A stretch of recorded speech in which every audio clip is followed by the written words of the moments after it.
All India vacancy है। किसी भी राज्य के महिला पुरुष उम्मीदवार इस जॉब के लिए अप्लाई कर सकते हैं। आज की इस वीडियो में मैं आपको ऑफिशियल नोटिफिकेशन डाउनलोड करके दिखाऊंगा और ऑनलाइन अप्लाई करने के लिए डायरेक्ट लिंक भी दूंगा। साथ ही जानेंगे इस भर्ती के लिए शैक्षणिक योग्यता क्या रहेगी, उम्र सीमा क्या होने वाली है, कितने पदों पर वैकेंसी आई है, चयन किस आधार पर किया जाएगा और सबसे बड़ी बात, जॉब लगने के बाद आपको कुल कितने रुपए की सैलरी मिलेगी। तो चलिए जान लेते हैं सभी चीजों के बारे में विस्तार से। सबसे पहले देखते हैं भारतीय खाद्य निगम भर्ती 2025 की मुख्य जानकारी। दोस्तों, विभाग कौन सा है, किस विभाग की तरफ से वैकेंसी जारी की गई है, तो भारतीय खाद्य निगम की तरफ से। आवेदन की प्रक्रिया क्या रहने वाली है, तो आवेदन की प्रक्रिया ऑनलाइन और ऑफलाइन दोनों प्रकार से होने वाली है। पद का क्या नाम है, तो क्लर्क और ऑफिसर ग्रेड के लिए, अफसर ग्रेड के लिए वैकेंसीज आई हुई हैं। कुल कितने पोस्ट पर ये वैकेंसीज आई हैं, कुल कितनी रिक्तियां हैं, तो 12,321 पोस्ट पर ये वैकेंसीज आई हुई हैं। परीक्षा की प्रक्रिया, तो इसके लिए कोई भी परीक्षा नहीं होने वाली है। आगे वीडियो में मैं आपको बताऊंगा कि इस एग्जाम में चयन किस आधार पर किया जाएगा। आगे देखते हैं शैक्षणिक योग्यता यानी कि एजुकेशनल क्वालिफिकेशन क्या रहने वाली है। तो यहाँ पर आप देख सकते हैं 10वीं और 12वीं जो है यहाँ पर एजुकेशनल क्वालिफिकेशन रखी गई है। आयु सीमा यानी कि एज लिमिट की अगर बात की जाए तो न्यूनतम आयु जो है वो 18 वर्ष की होनी चाहिए और अधिकतम आयु जो है वो 40 वर्ष की होनी चाहिए। यहाँ पर आप देख सकते हैं कि जो आयु की गणना की जाएगी वो 30 अप्रैल 2025 के आधार पर की जाने वाली है। इसके साथ ही साथ आरक्षित श्रेणियों को सरकारी नियमों के अनुसार अधिकतम आयु में छूट भी दी जाने वाली है। तो अगर आप ओबीसी कैटेगरी से बिलोंग करते हैं तो आपको अपर एज में 3 साल की छूट मिलेगी। इस तरह से आप इस फॉर्म को 43 साल की एज तक अप्लाई कर सकते हैं।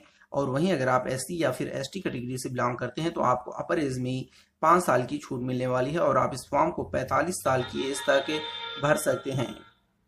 आगे देखते हैं परीक्षा शुल्क यानी कि एग्जामिनेशन फीस कितनी रहने वाली है। तो यहाँ पर आप देख सकते हैं जनरल, ईडब्ल्यूएस और ओबीसी के लिए 100 रुपये फीस रखी गई है, जबकि एससी, एसटी और वोमेन्स के लिए यहाँ पर कोई भी परीक्षा शुल्क नहीं होने वाला है। आगे देखते हैं भारतीय खाद्य निगम भर्ती 2025 में आवेदन के हेतु आवश्यक दस्तावेज यानी कि जब हम आवेदन करेंगे तो उसके लिए कौन कौन से डॉक्यूमेंट्स की जरूरत पड़ने वाली है। यहाँ पर आप देख सकते हैं ये पूरी लिस्ट दी गई है आवेदन के लिए आवश्यक दस्तावेजों की। तो देखिए, एक पासपोर्ट साइज फोटो को आपको जरूरत पड़ने वाली है, सफेद कागज पर हस्ताक्षर की जरूरत पड़ेगी, शैक्षणिक योग्यता का प्रमाण पत्र आपको चाहिए, जाति प्रमाण पत्र चाहिए अगर लागू होता है, अगर आप एससी, एसटी या ओबीसी कैंडिडेट हैं तब आपको जाति प्रमाण पत्र लगाना पड़ेगा। विकलांगता का प्रमाण पत्र यदि लागू हो यानी कि अगर आप विकलांग हैं तब भी आपको इसका विकलांगता का सर्टिफिकेट लगाना पड़ेगा। इसके अलावा ये जो 2 चीजें हैं, जब आप ऑफलाइन आवेदन करेंगे तब तो फोटो को आपको चिपकाना होगा और जब ऑनलाइन आवेदन करेंगे तो उसका फोटो खींच करके आपको जो जिस साइट से आप अपलोड करेंगे वहां पर अपलोड करना होगा। इसके साथ ही हस्ताक्षर भी आपको फॉर्म पे हस्ताक्षर करना होगा और जब आप ऑनलाइन अप्लाई करेंगे तो उसका फोटो खींच करके आपको वेबसाइट पर अपलोड करना होगा।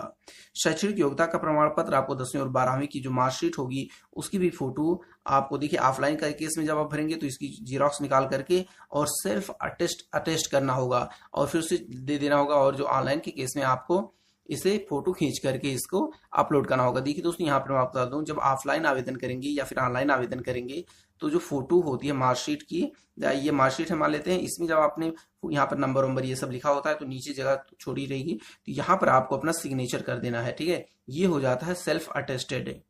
तो जो भी आप फोटो नहीं बल्कि जो मार्कशीट होंगी या फिर जाति प्रमाण पत्र होंगे, विकलांगता का प्रमाण पत्र होगा, ये कोई भी प्रमाण पत्र कभी भी कहीं पर भी अपलोड करें तो उससे सेल्फ अटेस्ट पहले कर लें, फिर उसका फोटो खींच करके अपलोड करें या तो सेल्फ अटेस्टेड फोटो कॉपी लगाएं ऑफलाइन के केस में। अब देखते हैं ऑफलाइन किस तरह से आवेदन करना है। तो देखिए दोस्तों, आपको भारतीय खाद्य निगम की ऑफिशियल वेबसाइट पर जाना है। एफसीआई अगर आप सर्च करेंगे गूगल में तो वहां पर उसकी ऑफिशियल वेबसाइट मिल जाएगी। अगर आपको नहीं मिलता है तो नीचे कमेंट करिएगा, मैं उसकी लिंक आपको प्रोवाइड करवा दूंगा। देखिए, आपको पहले तो एफसीआई की ऑफिशियल वेबसाइट पे जाना है, फिर आपको सबसे पहले करना है कि आपको क्या करना है, पंजीकरण करना है। पंजीकरण के लिए ऑफलाइन के आवेदन की अगर मैं बात करूं, देखिए तो सबसे पहले मैं ऑफलाइन बता देता हूं फिर ऑनलाइन देखते हैं। देखिए दोस्तों, एफसीआई अगर आपकी आसपास एफसीआई की ऑफिस है तब तो वहां पर आपको जाना है। वैसे छोटे शहरों में नहीं होती है, दिल्ली, लखनऊ, जो बड़े शहर होते हैं उसी में मेनली यहाँ पर ऑफिस होती हैं। तो अगर आप वहां से रिलेटेड हैं तो वहां पे ऑफिस पे जाकर के आप ऑफलाइन वहां से आवेदन प्राप्त कर सकते हैं, वरना फिर आप ऑनलाइन ही आवेदन करें।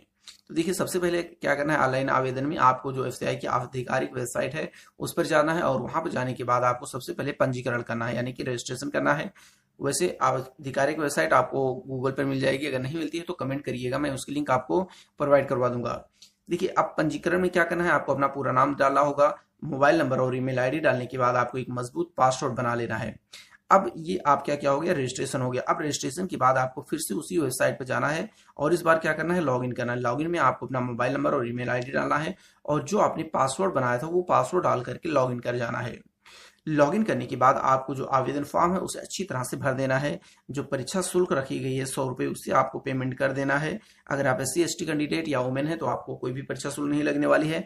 तो देखिए, फॉर्म आपने भर दिया, फॉर्म को आप सबमिट कर सकते हैं, लेकिन सबमिट करने से पहले आप उसे एक बार फिर से रीचेक जरूर कर लें और फॉर्म सबमिट करने के बाद आप उसकी एक फोटो कॉपी निकाल करके अपने पास सुरक्षित जरूर रख लें। अब देखते हैं चयन प्रक्रिया यानी कि सिलेक्शन प्रोसेस क्या रहने वाला है।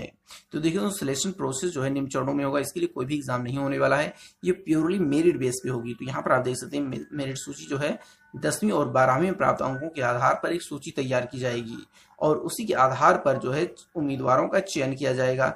अब जिन लोगों को चयन किया गया उन्हें जो क्या है, दूसरी स्टेप दस्तावेज सत्यापन के लिए बुलाया जाएगा। दस्तावेज सत्यापन के दिन ही आपका जो है चिकित्सा परीक्षण भी ले लिया जाएगा। दस्तावेज सत्यापन में आपको देखिए, आपको मार्कशीट पूरी लेकर के जानी है, आधार कार्ड लेकर के जाना है और इसके बाद अगर आप SC ST या OBC हैं तो आपको जो उसका जाति प्रमाण पत्र मिलता है वो भी आपको लेकर के जाना है। फिजिकली हैंडीकैप्ड है तो फिजिकली हैंडीकैप्ड का सर्टिफिकेट भी लेकर के जाना है। इतनी चीजें मैंडेट रूप से आपको ओरिजिनल लेकर के जाना है, ठीक है। अब देखते हैं सैलरी हमें कितनी मिलने वाली है। जब हमारी ज्वाइनिंग हो जाएगी मान लेते हैं, तो हमें इसकी करस्पॉन्डिंग सैलरी कितनी मिलेगी। तो यहाँ पर आप देख सकते हैं सैलरी जो है आपको स्टार्टिंग में 35,500 रुपए की सैलरी दी जाएगी 1 साल तक, और जब आपके 1 साल कंप्लीट हो जाएगा तब आपकी सैलरी में 5% की वृद्धि होगी और फिर ये वृद्धि हर 6 महीने पर होती रहेगी। वहीं अगर आपको कभी ओवर टाइम करना पड़ता है तो आपको 150 रुपये प्रति घंटा के हिसाब से ओवर टाइम अलाउंस मिलने वाला है। महत्वपूर्ण तिथि की अगर बात की जाए तो यहाँ पर आप देख सकते हैं आवेदन जो है 29 अप्रैल 2025 से शुरू हो चुका है और अगर इसकी अंतिम तिथि की बात की जाए तो इसकी जो अंतिम तिथि है वो 27 मई 2025 रखी गई है। वहीं अगर आप ऑनलाइन आवेदन करना चाहते हैं तो यहाँ पर आपको उसकी लिंक्स मिल जाएंगी। ऑनलाइन आवेदन करने के लिए आपको यहाँ पर क्लिक करना है और अगर नोटिफिकेशन आप डाउनलोड करना चाहते हैं, जो CI खाद्य विभाग ने नोटिफिकेशन दिया है, यहाँ पर आप क्लिक करेंगे तो वो नोटिफिकेशन आप डाउनलोड कर सकते हैं।